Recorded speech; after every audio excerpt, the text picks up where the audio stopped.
Chapter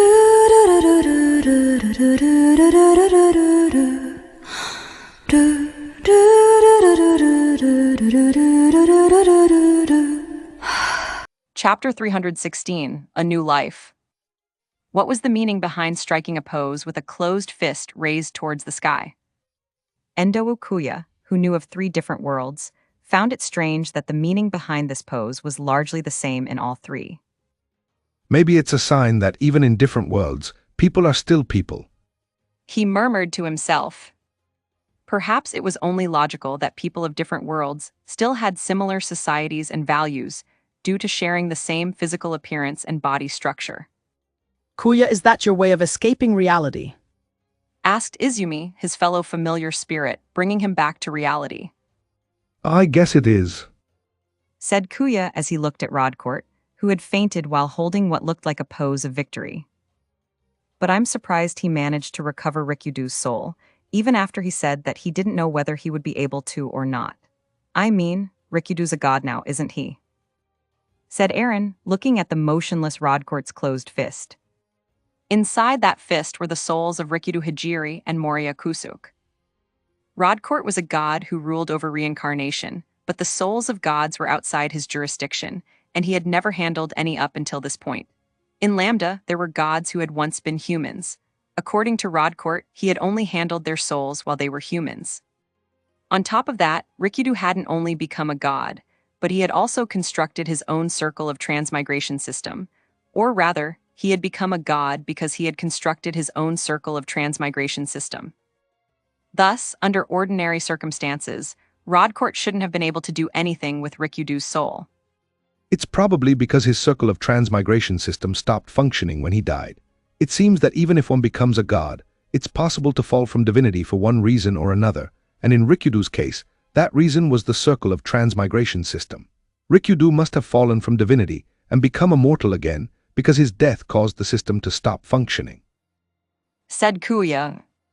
Beings that became gods didn't always remain gods for all of eternity. It was possible for them to fall from divinity, for example, if other beings no longer worshipped them, or if they were no longer spoken of in myths or legends.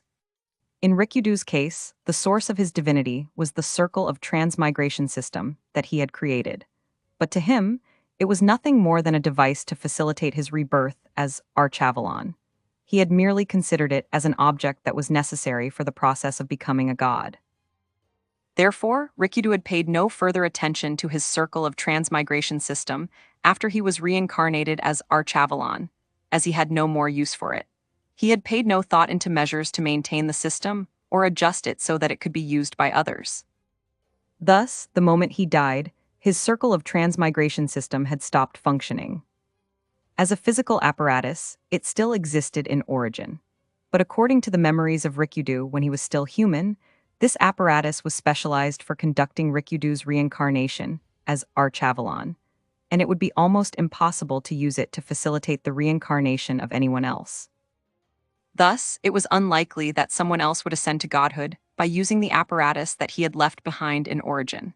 It would be another story if someone were to take it apart and reverse engineer it to create a new one, but it was likely that Amamiya and the others would destroy it and all related data once they learned of its existence, so there was no need for concern for now. So I suppose that means that the Rikudu inside Rodcourt's fist is just a mortal soul. Said Aaron. It is a mortal soul, but it's also the soul of a former god. I'm sure the quantity of his mana hasn't changed. I think he still has the death attribute, for now, that is. Said Kuya. So he just reverted from a god to a mortal. Do you think he'll be like this when he's reincarnated in Lambda? Asked Izumi. There was a big difference between Rikudu being reincarnated in Lambda as a god or as a mortal. If he were to be reincarnated as a god, he would be unaffected by the status system and unable to acquire jobs or learn skills. But if he was a mortal, the status system would apply to him. If he was reincarnated as the latter, his increased learning speed and unlimited development would have an even greater effect than it had in origin. Even with my oracle, I have no idea. It all depends on how the gods who rule over statuses interpret a reincarnated individual from another world who was once a god. Said Kuya. Besides, we don't even know if it's even possible for Rikyudo to be reincarnated in his current state. Rikyudo had not only acquired death attribute magic, he had also created his own circle of transmigration system. He was a threat to the continued existence of Rodcourt's system, but not only that, he was a threat to the stability of Rodcourt's existence as a god. If Vandalyu was a bug that threatened Rodcourt's system, Rikyudo was a business rival. Of course, the difference in scope and precision between Rodcourt's circle of transmigration system and the one that Rikyudo had created was night and day. But he does intend to reincarnate him, doesn't he? He did go out of his way to recover his soul, after all. Said Aaron. Rodcourt had recovered Rikyudo's soul before it could be devoured by Vandalyu, and also recovered Moria's in the process. Vandalyu had stretched a part of soul to devour Rikyudo's, making that part of the dome thinner, and Rodcourt had thrust his hand through that thin part and barely managed to snatch Rikyudo's soul away. Immediately after that, Nabeshima and Yazaki's souls had been devoured. The parts of Rodcourt's own power that he had given them were also devoured, causing him to lose consciousness from the extreme pain. No, it's also possible that he doesn't intend to reincarnate Rikyudo, and he recovered his soul just to prevent Vandalyu from gaining more power. Well, I don't think it would make much difference at this point, though. Said Kuya. When Vandalyu descended in origin with just his soul, Rodcourt had felt what had once been the souls of other reincarnated individuals within it, and he had also noticed that his own power was a part of those souls. When one considered it, there was nothing surprising about this. When Vandalyu devoured the soul of a reincarnated individual, he was also devouring Rodcourt's power that had been granted to them. Vandalyu had never been observed using a cheat-like ability of another reincarnated individual, so it was possible that they were simply providing him with another powerful source of mana, rather than becoming abilities that he could use. But the unlikely alternative was still possible. If Vandalyu were to acquire Rikyudo's cheat-like abilities, it was highly likely that his development, which already defied all common sense, would become even more extreme. It was possible that Rodcourt had made a move out of a fear of this possibility. However, Kuya believed that an increase in learning ability would make little difference for Vandalyu now. The difference wouldn't be entirely insignificant, but it would not be so great that Vandalyu had to be stopped from acquiring it at all costs. As for unlimited development, Vandalyu's development was as if he had possessed this ability all along. Nothing would change from him acquiring it again. Or maybe he just wanted to prevent Vandalyu from devouring 4 souls. Kuya suggested. After all, he's fainted after only 2 of them were devoured.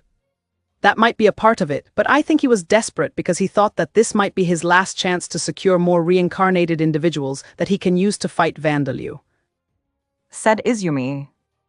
Oh, you might be right about that. Saren agreed.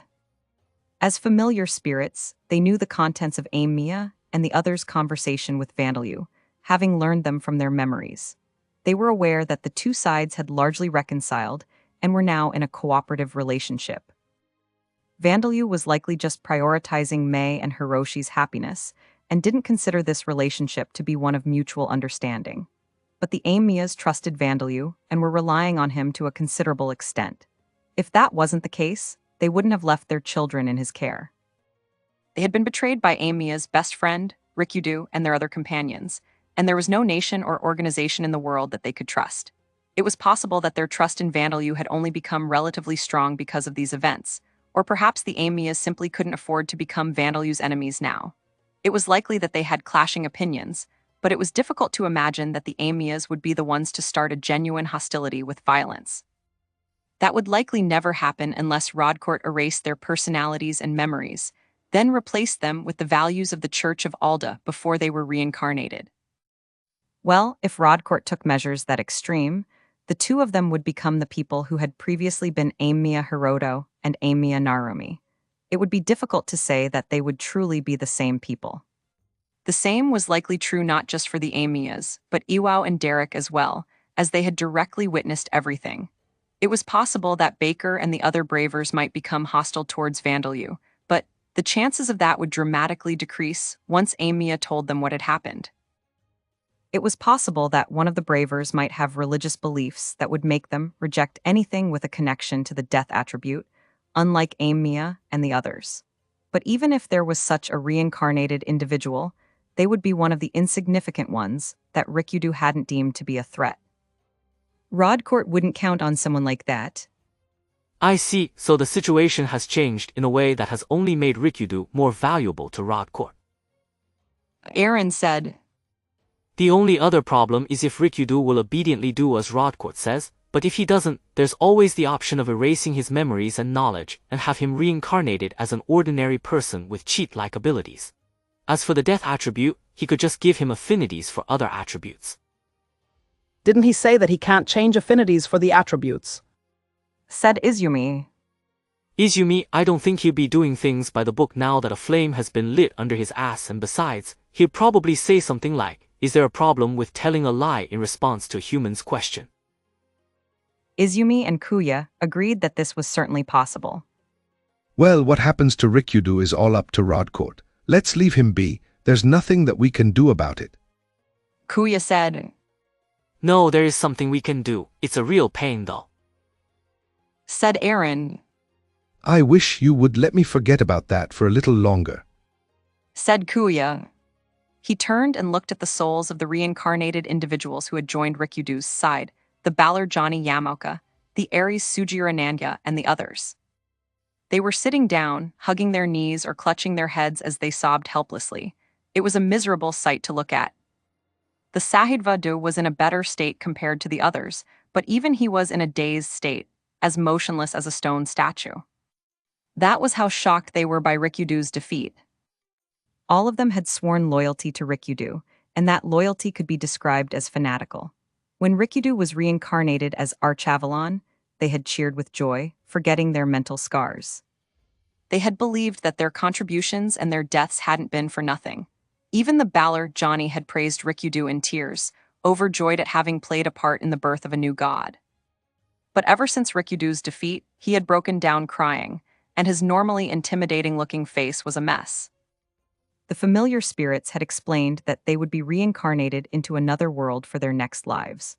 Rodcourt had conveniently lost consciousness, allowing them to discourage them from becoming Vandalu's enemies by explaining just how powerful he and his allies were in Lambda. But it was questionable as to whether they had absorbed this information. In any case, we have no choice but to leave them be for now. And honestly, I feel sorry for them, but we're not obligated to comfort them. Said Kuya.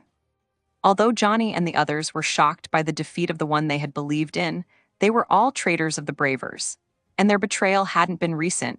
They had sworn loyalty to Rikudo even before Murakami, and the others joined forces with the 8th Guidance. To Kuya, Izumi, and Aaron, they were basically enemies. They weren't obligated to treat them with kindness just because they were dead now. Well, you're right, but as for anything else that we can do, there's always the maintenance of the circle of transmigration system, I suppose. Said Aaron with a dry smile, looking at Rodcourt's circle of transmigration system that was now filled with countless errors. Because Vandalu's soul had descended upon Origin, those who had seen it were being guided by him, one after another. There were even some who praised him as the god of a new era. Fortunately for Rodcourt, the embodied soul of Vandalu had left behind no words for the masses and never expressed his will to them. Because of that, although many were shocked by the sight of his grotesque soul, the only ones to be guided were the worshippers of the 8th Guidance and people whose personalities were particularly compatible with Vandalu's guidance, though this still amounted to tens of thousands of people. Incidentally, there were millions more who simply revered Vandalu's soul or were interested in it. A mere interest wasn't enough for them to be guided. However, if Vandalu had given a reasonable speech to the world, it was possible that these people would have been guided too. If that had happened, the alarms alerting the familiar spirits of errors in the system would be ringing dozens of times more frequently, and they probably wouldn't even be able to have a conversation. Rodcourt now regarded Origin to be of so little value that he didn't mind discarding it entirely, but because Vandalu had made it impossible for him to do so, it was still connected to his system. The system's current state was due to this fact. In a roundabout way, Vandalu's actions to protect the masses of people in Origin had successfully created a great burden on Rodcourt's system. But it's only made more work for us rather than Rodcourt, huh? Aaron complained. It can't be helped, Rodcourt's out cold after all. Said Izumi. Grumbling under their breath, they began their maintenance work on the system, which they were now very used to. You have acquired Knight and Isanboshi. Isanboshi has combined with Golem creation, and Knight has combined with soul destruction fighting technique. With the incident in Origin over, Vandalyu was now attending the entrance ceremony for the Adventurer's School with Povina. Regardless of his troubles in another world, school was beginning. At ordinary Adventurer's schools, the entrance ceremony was short and simple. But at the Hero Preparatory School, the ceremony was a proper one that included an admonitory speech from the principal. There are only two things that I ask of you. I'm not asking you to achieve good grades or learn as much as you can. That's already expected of you, given that you have enrolled at this school and are striving to become adventurers. It is undeniable that all of you have more exceptional qualities than other boys and girls of your age, however, that isn't enough for you to stand out as adventurers. The female elf principal said, her clear voice amplified by a magic item. Therefore, these are my requests. The first is to forget any differences in birth between yourself and your peers. While you are students at this school, I expect you to encourage each other and devote yourselves to your studies. And my second request is that you do not die after you graduate. I'm sure the latter will be something that you are very eager to obey even if I don't tell you to, so be sure to make an effort to obey the former. It seemed that there were conflicts at this school every year due to differences in social status, as many of the students were the children or illegitimate children of noble families.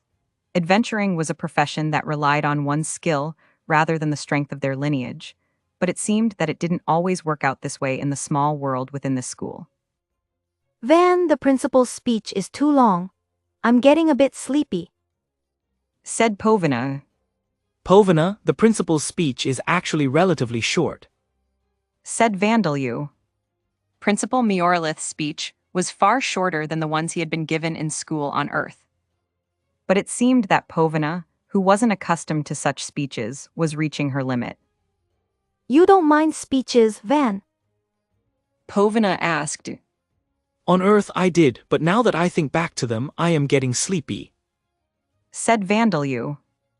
It seemed that even though Miorlith's speech was short and meaningful, any speech given by a principal induced sleepiness.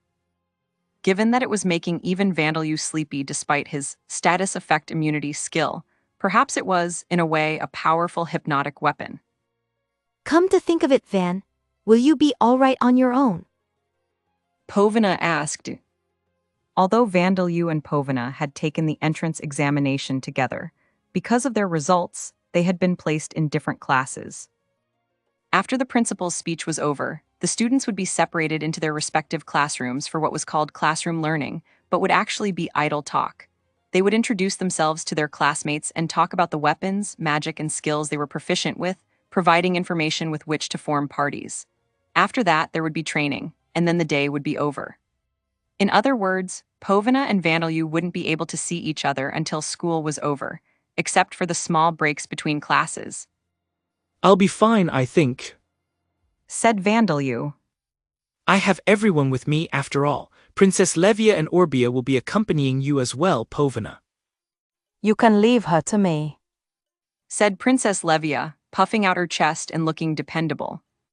Orbia, on the other hand, had succumbed to the principal's hypnotic weapon. Is the speech over? She said, hastily looking up. Vandalyu was accompanied by various elemental ghosts, Jane, Kimberly, Chipperas, and the others, and Gufidgarn was behind him as well. Despite appearing to be alone, he was actually surrounded by many friends, so even if he were to end up by himself when the teacher asked the class to form pairs, he would be fine. And besides, if the situation becomes desperate, I'll focus on talking to the people inside me. Said Vandalyu. The situation becoming desperate is a mental struggle, isn't it? Said Povina. You could say that. Even now, Mei, Hiroshi, and the others were inside one of Vandalyu's inner worlds. In fact, Vandalyu had only been able to resist the sleepiness induced by the principal's hypnotic weapon, because the Vandalyu and Demon King familiars inside that inner world were talking to them. The inner world, whose environment had been adjusted to resemble Origins, which had previously been off-limits, was undergoing remodeling at a rapid pace for a second time. May and everyone else had agreed to undergo the procedure that would allow them to live in Lambda. Dad and everyone else promised that they'll do their best to return the world to normal as soon as they can, but I don't think it can be done in a month or two, or even by the end of next year. Hiroshi had said. And so, he had chosen to go through the procedure, dissatisfied by the idea of staying inside Vandalu the whole time. And so, the off-limits world had served its purpose, and Vandalu had decided to return its environment to the same environment as the other inner worlds. And everyone had displayed an incredible adaptability, not just their bodies, but their minds had adapted quickly as well. The speed of our work has increased now that we don't have to pretend to be humans, hasn't it? Said one of the Demon King familiars. I'm so glad that everyone got used to us so quickly. Said another. At first, Vandalu had altered the appearances of the Demon King familiars, worried that their grotesque appearances would scare Rikudu's former experimental subjects and victims. He had hidden parts of their bodies with costume-like suits and clothes, concealing how many legs they had and making them move in the most human-like manner they could. But naturally, this made them less efficient at working. To begin with, Vandalu, their main body, had the kind of personality that made him terrible at acting. Putting effort into making his poor acting somewhat less poor took up a significant amount of his focus. Now that they didn't need to do that, there was a liveliness in the Demon King familiars' compound eyes, and they were using all of their countless arms and tentacles to work. Vandalu watched them work from a distance, ensuring that there were no errors, though he personally found this difficult, as he was essentially monitoring his own work. I had numerous dreams of Riklant watching me and Zeruworn comforting her 3 shoulders with his front paws and tail while I built this place, but I ended up not needing it for long. Vandalu said. Hey, who are Riklant and Zeruworn? Asked Hiroshi. They're gods of this world. Vandalu replied. In order to create an environment that was the same as Origins in this off-limits world, the first thing Vandalu had needed to do was take thorough measures to ensure that no mana of the time attribute, which didn't exist in Origin, was added to it. It seemed that this had very much upset Riklant, the genie of time and magic. Riklant either took the form of 3 beautiful women or the form of an old man, a young man, and a boy. It seemed that god of space and creation Zeruworn, the god whom Riklant spent much of his time with, had struggled to comfort Riklant. I also took care to adjust the components of the air, the plants, and the microbes, and the temperature and humidity too. One of the Demon King familiars explained to Hiroshi, extending multiple legs and tentacles to erase an engraved magic circle. Well, I only recreated Origin's air, then used sterilization to kill the germs and viruses. Added another as it passed by, carrying materials. The Demon King familiars were very busy. Come to think of it, did you really mean it when you said you made an amusement park for us? Are you getting rid of that as well? Hiroshi asked. I did create an amusement park. I'm just going to move it, I'm not taking it apart. The attractions are powered by mana and the Demon King familiar's manpower rather than electricity, however. Said Vandalu. Vandalu had created not only a playground, but a small amusement park as well, for May and Hiroshi to play at. However, he wasn't able to create complicated machinery, so they were powered by magic items fed by mana and pedals and levers that were pushed and turned by Demon King familiars. Manpower. Hiroshi repeated. The ridden attractions like the merry-go-round are mostly powered by the Demon King familiars. It's easier than using mana to power them. Vandalu explained. Just to be extra safe, Vandalu hadn't used any golems in this off-limits world, as the spirits he'd need to do so were from Lambda. Thus, the Demon King familiars were responsible for providing labor. Beneath the merry-go-round, where wooden horses and carriages spun around with music playing, there were grotesque Demon King familiars spinning the gears and playing the music. The fake monsters inside the haunted house were also actually the Demon King familiars underneath. No, I mean manpower. Said Hiroshi. It seemed that what he was actually questioning was Vandalu's use of the word manpower to refer to the labor provided by the Demon King familiars. Hiroshi, you might say that because you're used to Banda, but I'm human. So, the Demon King familiars, which are my split entities, are also human. Said Vandalyu. Are you sure about that? Said Hiroshi, not believing Vandalyu's ridiculous argument. Seeing that he wasn't convinced, Vandalyu remained expressionless, but he wondered what he should do. Unlike Mekhun, wriggle wriggles don't work on Hiroshi. Maybe I should bribe him with snacks. A moment later, Gabriel came looking for Hiroshi. What are you doing, Hiroshi? Class has started. I have to attend class as well. Hiroshi exclaimed. Yes, you do. The majority of Rikudu's victims that Vandalyu had taken into his care, including Hiroshi and Gabriel, were underage, so he had created a temporary school for them. The classes were taught by the undead created by May, and their classes would be focused on the language and mathematics taught in Origin. This was to ensure that they wouldn't have any difficulties when they returned to Origin in the future.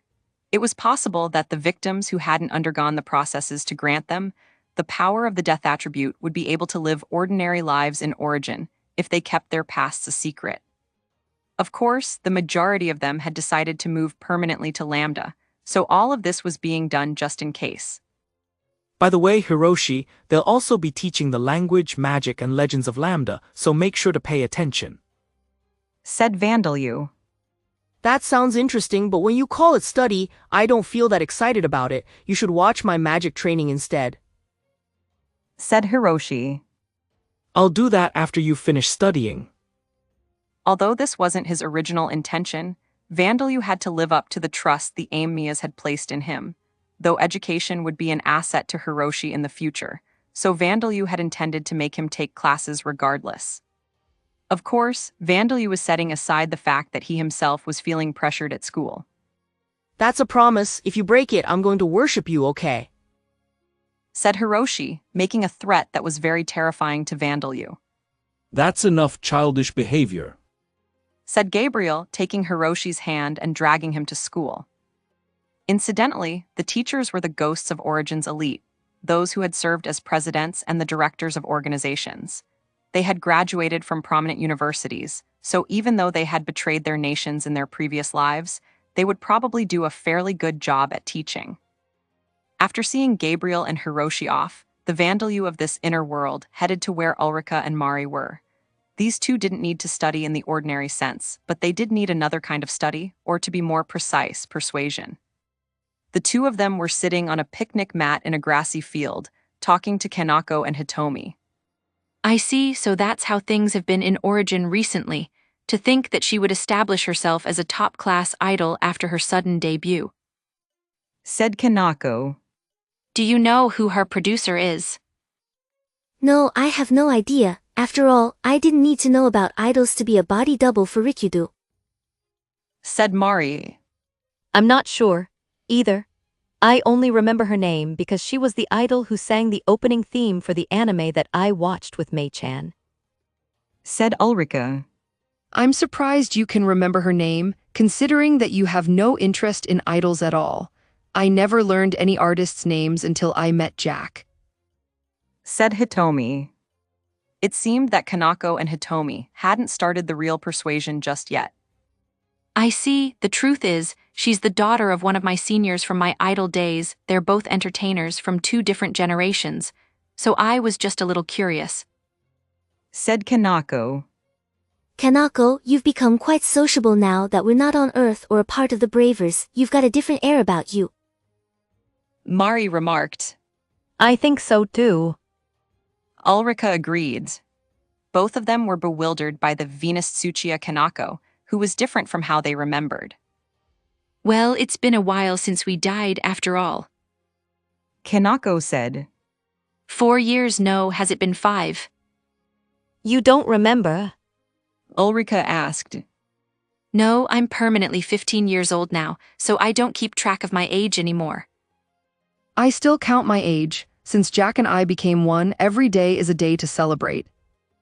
Said Hitomi. Perhaps Hitomi has changed more than Kanako. She's like a completely different person. Said Mari. Kanako and Hitomi were on friendly terms with Mari and Ulrika. With Amamiya and the others, Things will probably end peacefully if I give them a shallow apology, but I don't need to do that with you guys, right? Kanako had said. That would be best for everyone. Mari had agreed.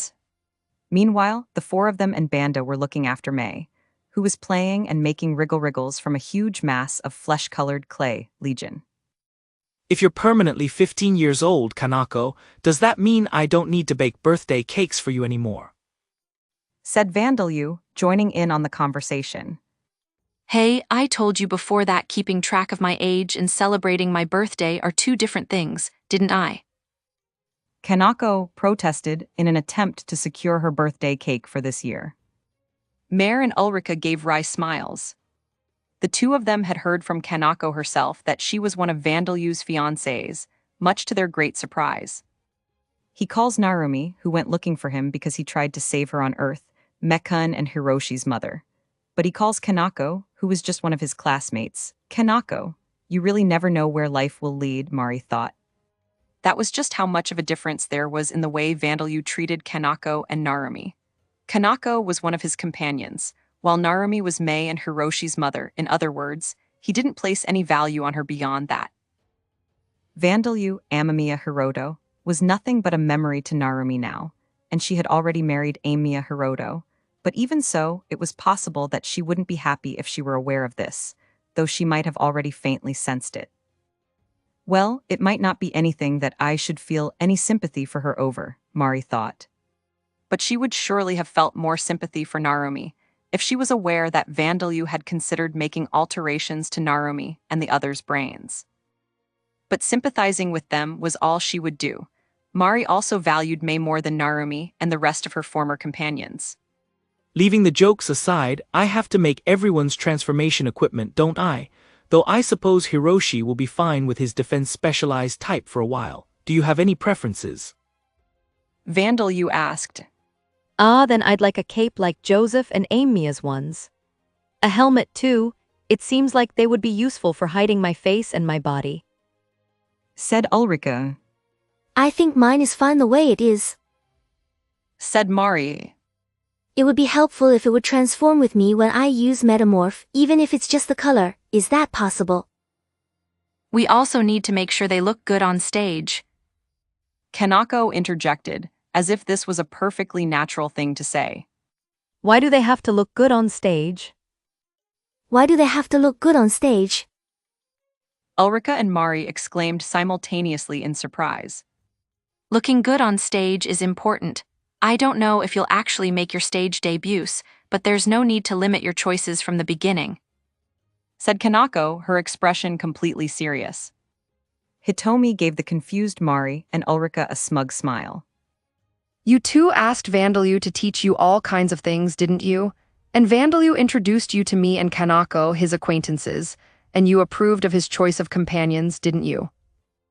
She was implying that they didn't have a choice here, and Mari and Ulrika became aware that they had fallen into a trap. You're not suggesting that we should debut as idols too, are you? Said Mari, alarmed. Estrally, not Mari. Said Ulrika. You can make yourself appear younger, but I'm in my 30s already. I don't sing other than at karaoke, and I have no experience in dancing. And I'm mentally unstable. You're right, the only dancing I know is the male part of a ballroom dance that I was made to learn for acting as Rikiru's body double.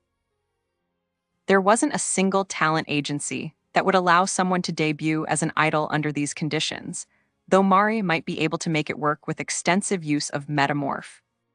That's my goal, your two new promising talents after all, but don't worry too much. The entertainment industry is less developed and less competitive here than in Origin, and you'll be provided with support that's as steady as a mountain range. We'll figure something out. Said Kanako.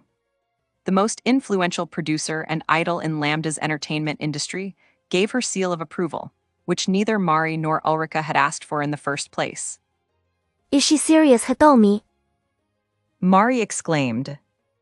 I forgot to mention I've already made my debut. I just wanted to drag you two down with me. Hitomi said. By the way, Pluto and the others have too. We've recently become able to take human forms for short periods of time even when we're separated from each other, so we even have dedicated performances with just us. My former companions have tricked me into falling for a trap. Help me, Banda. She pleaded, latching onto Vandalyu. I'm Vandalyu, but we're the same person, so I suppose it doesn't matter what you call me. Said Vandalyu. Leaving that aside, whether you actually debut as idols or not, I think singing and dancing as a form of self-expression is a good thing. Unfortunately for Ulrika, the support that's as steady as a mountain range, mentioned by Kanako, was Vandalyu. It's good for stress relief, and they say that dancing improves one's strength in combat. How about having some courage and giving it a try? Vandalyu suggested. All right, if you say so, Banda, I'll give it a try. Said Ulrika, an empty look in her eyes. Her mental health was supported by Banda, May, and Hiroshi. With Vandalyu's persuasion, the idea that it wouldn't be so bad to give it a try had entered her mind. Mari looked at Ulrika and sighed. Well, now that I think about it, joining a group where I do things together with people might help me become a more open person. She said, as if trying to convince herself. At this point in time, neither of them intended to make a genuine debut, but Kanako was already aware of that, so she had made plans for their future. First, I'll have them perform in front of their peers. Then, I'll have them perform at their friends' home parties, and once they get used to Talishheim, they can be background dancers. This process will work, Kanako thought. Thinking of it as being an idol was what made it so daunting. If they numbed themselves to it and made dancing on a stage a part of their lives, making a debut would become possible. Having them perform solo concerts or dance in the center of a group could be thought about after they'd made their debuts. After all, each person had their own needs and things that they weren't suited for. It was certain that there would be people who were more suited to achieving things as adventurers, explorers, rather than performing on stage, too. I'll be leaving the combat training to Zadurus-san, and I'm sure she'll be able to teach them the benefits of transformation equipment in battle, Kanako thought. So we'll be having you two join in on the lessons then. Kanako said in conclusion. Ah, your legs are melting. She said, pointing at Hitomi's legs. Oh dear, I suppose it's time. Said Hitomi, whose legs had melted into a flesh-colored clay-like state. Well then, I'm going back to where everyone else is. She undid her transformation, turning back into a person-sized mass of flesh that crawled back towards Legion. I'm back, everyone, I'm being stretched out. Said Hitomi as May grabbed her and stretched her out into a thin, wriggly shape. Welcome back. You'll become stretched out to be long and thin too. Hidumi-chan. Banda, I did it. I made a wriggly Legion Raijin. May said happily. That's amazing, Mekun. Said Banda. Everyone, thanks for making yourselves moldable for May to play with. She's like a mini Pluto, after all. Her parents might object to it, but she's more or less one of us. It seemed that Legion and May were getting along peacefully. Unlike Vandalyu's surroundings outside his body, his inner world was lively and cheerful. Job explanation, Hollow King May. Thus, although there are many who have awakened superior versions of skills related to magic of the attributes, nobody had previously awakened a superior version of no-attribute magic. This is why Vandalyu was able to acquire this job, despite his cannot learn existing jobs curse. Naturally, this is a newly discovered job, but the Mages Guild theorized that a superior version of the no-attribute mage job could be acquired by someone who mastered the use of no-attribute magic. However, it seems that nobody was willing to dedicate their entire life to mastering no-attribute magic, in order to confirm whether such a job truly existed. Even if they were to awaken a superior version of the skill, the average quantity of mana possessed by a first-rate mage is about 10,000. Given the quality of the magical media, staves available in Lambda, it would be difficult for one to even cast Hollow Bullet, even if they spent all their mana to do so, let alone Hollow Cannon. Therefore, it is the correct choice for most to not choose to dedicate their lives to this skill. Job explanation, God's Spirit May. A job that can be acquired by someone who has formed cooperative relationships with ghosts who have become so powerful that they are within the realm of divinity. It is mainly related to the God Spirit magic skill that allows the user to share their mana with these ghosts and have them cast magic on their behalf. It is equivalent to jobs such as Spirit King Mage and Eminent Spiritual Mage, which are superior versions of the Spiritual Mage job. As none have previously been able to form cooperative relationships with or command ghosts of rank 13 or greater, Vandalyu was able to acquire this job. Naturally, it is a newly discovered job, and the Adventurers Guild and Mages Guild have no way to predict its existence, as they are unaware that rank 13 ghosts even exist. Job explanation: Dungeon Master. A job that can be acquired by one who creates and rules over dungeons. Naturally, this job cannot be acquired by the races generally considered as Lambda's people, nor can it be acquired by the races that Vita created. Some of Vita's races build their settlements inside dungeons, but they are simply using the dungeons as places to live. They do not rule over them. Vandalyu is the first, and likely the last, to acquire this job, unless Gyufidgarn were to undergo a complete reincarnation as a mortal, like Jura Xanapipe, Lisana.